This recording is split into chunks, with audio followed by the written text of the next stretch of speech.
Really? Just look at the temple and then look at the...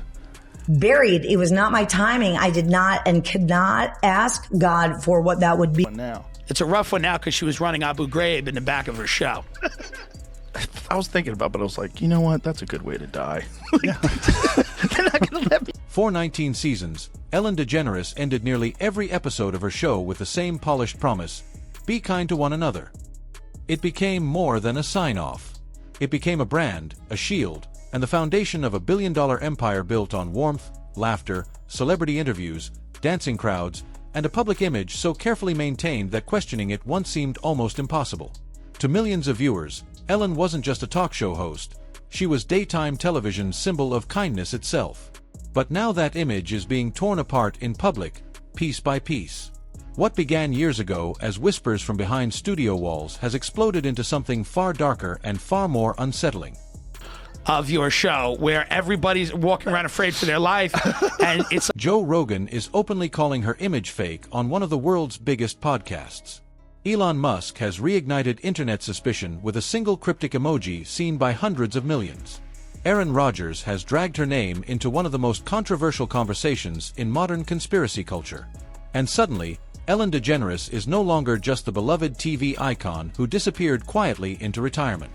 She is at the center of a growing storm of accusations, strange coincidences, unanswered questions, and resurfaced controversies that refuse to go away. To understand why this story has become so explosive, you have to go back to 2020, the year Ellen's carefully polished empire cracked in public. In July of that year, BuzzFeed published an investigation that sent shockwaves through Hollywood. Like Abu Ghraib, where they're hooked up to wires and they Dogs have like... around them. Yeah, she's got dogs and hoods. 36 former and current employees of the Ellen DeGeneres show came forward with allegations describing a workplace culture that was the exact opposite of the kindness Ellen preached on camera. Employees described fear, humiliation, racism, intimidation, retaliation, and emotional abuse happening behind the scenes of one of America's most beloved shows. One black employee said they experienced repeated racist remarks from senior staff. Another said they were fired after taking medical leave following a suicide attempt. One former worker described being forced to remove a GoFundMe page created to pay their medical bills after insurance failed to cover treatment. Staff members said they were explicitly warned not to speak to Ellen directly unless addressed first. Some claimed they were instructed not even to make eye contact with her in hallways. Then came the accusations against senior producers. Executive producer Ed Glavin was accused by multiple employees of intimidation, harassment, and inappropriate touching. Kevin Lehman and Jonathan Norman also faced allegations of sexual misconduct. In August 2020, all three were removed from the show. Warner Media launched an internal investigation and later confirmed what it called deficiencies in the show's day-to-day management. If an intern's late, they have a hood on. I don't support that. That phrase may have sounded corporate and sanitized, but what it meant in plain English was devastating. The culture inside Ellen's workplace had become toxic enough to trigger a formal corporate reckoning. Actor Brad Garrett, who had worked in television for decades, publicly stated that the toxicity comes from the top. And that was the moment Ellen's image began collapsing. She issued an on-air apology. She admitted mistakes had been made. She promised change. But for many people, the apology felt too late. Because by then, the world had seen the contradiction too clearly: the smiling queen of kindness on camera and the alleged climate of fear behind it. That alone would have been enough to permanently damage most careers. But what happened after 2020 is what pushed this story into much darker territory. In 2022, a series of tragic deaths involving people closely connected to Ellen began drawing intense online scrutiny. It's what, two people who wanted more than anything to have my truth. First came Anne Heche. In August 2022, the actress, who had once been in one of Hollywood's most famous same-sex relationships with Ellen DeGeneres, crashed her car into a Los Angeles home at high speed. The vehicle burst into flames and was pulled alive from the wreckage but died days later from her injuries. Officially, the death was ruled accidental.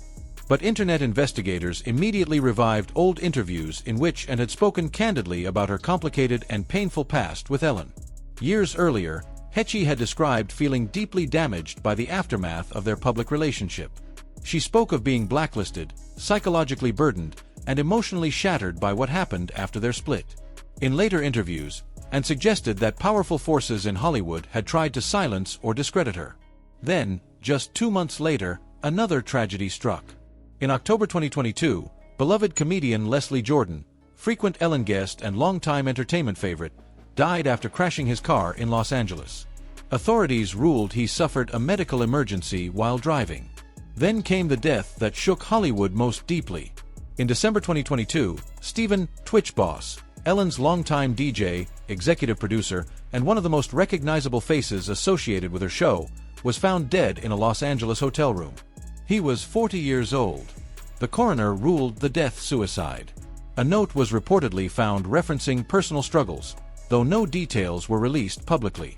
His death stunned fans because Twitch had always projected joy, positivity, and warmth. Family members later revealed that just days before his death, he seemed completely normal. His grandfather publicly said they had spoken recently and nothing seemed wrong. Online speculation erupted immediately. Some pointed to the immense pressure Twitch faced after publicly defending Ellen during her scandal. While the internet turned on her, he had remained loyal, standing beside her in interviews and refusing to condemn her. Todrick Hall later said Twitch had been under enormous pressure as criticism mounted from all directions. Friends close to him rejected darker narratives, insisting he loved the show and had no known grievances. Still, the timeline unsettled people, and Hetchy dead in August, Leslie Jordan dead in October, Twitch dead in December. 3 people deeply associated with Ellen, all gone within 4 months. That coincidence alone fueled a tidal wave of online suspicion. Then came the resurfaced Diddy connection. In late 2024, an old tweet from Ellen's official show account suddenly exploded across social media.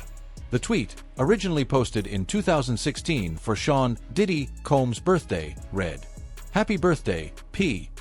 Diddy Puff Daddy Sean Combs, or as I call him, Cuddle McSnuggle Stuff. You don't need to know why." At the time, it was dismissed as harmless celebrity banter.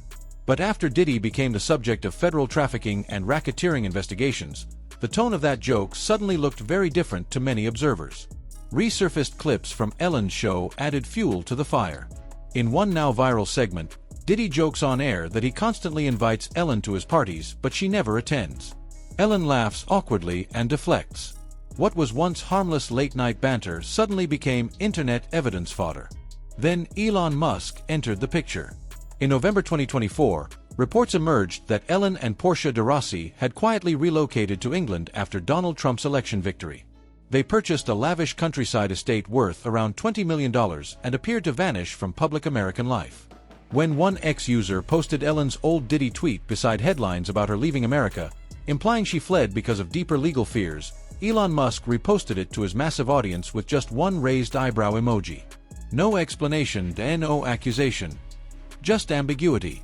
That single emoji ignited millions of impressions and pushed Ellen back into conspiracy headlines worldwide. And then Joe Rogan made it worse. During a 2025 episode of The Joe Rogan Experience featuring Aaron Rodgers, the conversation turned bizarrely toward Epstein Island. Rodgers pointed to imagery of Epstein's infamous island temple and claimed similar architecture had appeared on Ellen's show set. Rogan pulled up images comparing the two. After examining them, Rogan actually rejected the theory, saying the resemblance was probably coincidental and unimpressive. But it didn't matter. The damage was done. Because once Ellen's name is mentioned alongside Epstein on the biggest podcast in the world, perception shifts permanently. Millions watched that clip. Millions shared it. And the association entered public consciousness whether proven or not. That is the strange power of modern scandal. Suspicion no longer requires evidence to become culturally real. Now add one final twist. After publicly declaring she was done with America, after saying she had left permanently, property records in January 2026 revealed Ellen quietly purchased a $27.4 million mansion in Montecito, California. Same country she said she left. Same elite celebrity enclave she supposedly abandoned. So now people are asking, why return?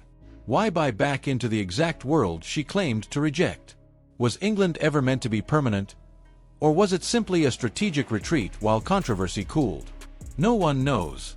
And Ellen herself has remained almost entirely silent. That silence is becoming louder than any statement she could make.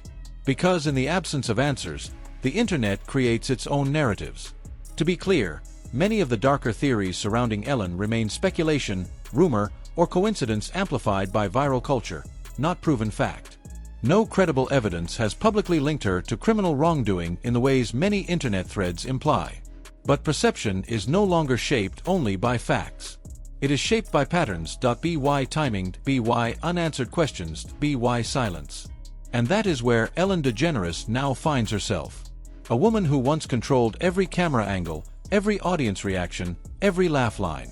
Now trapped inside a narrative she can no longer manage. From workplace scandal, to tragic deaths, to resurfaced celebrity ties, to conspiracy-laced podcast discussions. The brand built on kindness has become one of Hollywood's strangest unresolved mysteries.